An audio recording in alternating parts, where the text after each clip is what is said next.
Hello বন্ধুরা, তোমরা কেমন আছো? আমিও ভালো আছি রোজকারের মতো। আর একটা ভিডিও নিয়ে চলে এসেছি। দেখো বন্ধুরা, আজ আমি তোমাদের দেখাবো আমি কি করে মাটি তৈরি করে তো ছোট ছোট চায়ের পাত্রে আমি গাছ বসাচ্ছি। তো আমি এর আগেও শীতে কিছুটা পরিমাণ গাছ বসিয়েছিলাম, তো অঙ্কুর বের করতে পারছি না ঠিকঠাক করে। তো ওর জন্য আমি আবার করে নতুন করে চারা বার করার চেষ্টা করছি। তো একটা পাত্রের মধ্যে আমি মাটি রেডি করে নিয়েছি, কিছুটা পরিমাণ ভার্মি কম্পোস্ট, নর্মাল মাটি ও কিছুটা পরিমাণ বালি দিয়ে দিয়েছি, দিয়ে ভালোভাবে মিক্সড করে নিলাম গাছে। তো এর মধ্যে যে আমি এক রাত ভিজিয়ে রেখেছিলাম দানাটা বের করে আমি কাপড়ে বেঁধে একটা গরম জায়গায় রেখে দিয়েছিলাম। তো ভেন্ডির দানাগুলো দেখি অঙ্কুর হালকা হালকা বেরোচ্ছে। তো এর জন্য আমি মাটি রেডি করে চায়ের পাত্রে দিয়ে দেব। তো এর জন্য দেখো সমস্ত পাত্রগুলো আমি মাটি আগে ভর্তি করে নিয়েছি। সমস্ত পাত্রগুলো অর্ধেক মাটি দিয়ে আমি পাত্রে থেকে একটা একটা করে আমি দানা দিয়ে দিচ্ছি। দেখো অর্ধেক দিচ্ছি, দিয়ে তার ওপরটা একটু করে মাটি দিয়ে দেব।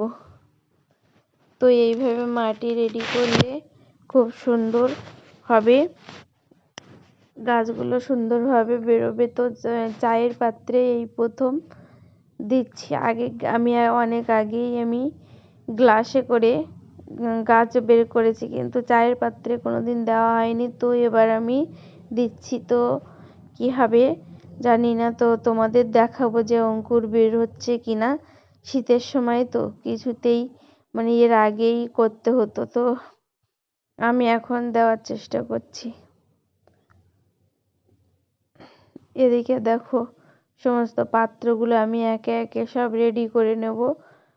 ছোট পাত্র আমার একটু একটু ধীরে ধীরে কাজ করতে হচ্ছে। তো দেখো এর মধ্যে শুধু ভেন্ডি, উচ্ছে, বরবটি সব রকম আমার বীজ আছে।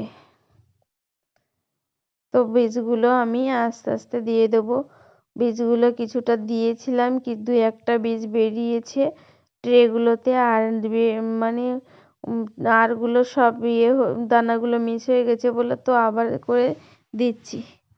কারণ শীতে এক এক করে সবজি সবগুলো লাগাতে হবে। বাঁধাকপি, ওলকপি এগুলো উঠে গেলে আবার করে নতুন করে গরমের সবজি লাগাতে হবে। এখনও তো গরম প্রচুর দিন দেখিয়েছি, তার আগের থেকে যদি চারা করা যায় তো খুব সুন্দর। তো একে একে আমি সমস্ত পাত্রে মাটিগুলো রেডি করে নিয়েছি। তো এবার জল দিয়ে দেব। দেখো সব সাজানো কমপ্লিট, এর মধ্যেই আমি রেখে দেবো। তো বন্ধুরা, ভিডিওটা ভালো লাগলে লাইক, কমেন্ট, শেয়ার করে পাশে থেকো, সাবস্ক্রাইব করো। তো দেখো আমার ফাইনালি টবগুলো রেডি। এবার আমি একটা হালকা রৌদ্র জায়গায় রেখে দেবো। আর একটা বেশি হয়েছিল, তো এই বড় পাত্রটায় আমি দিয়ে দিলাম।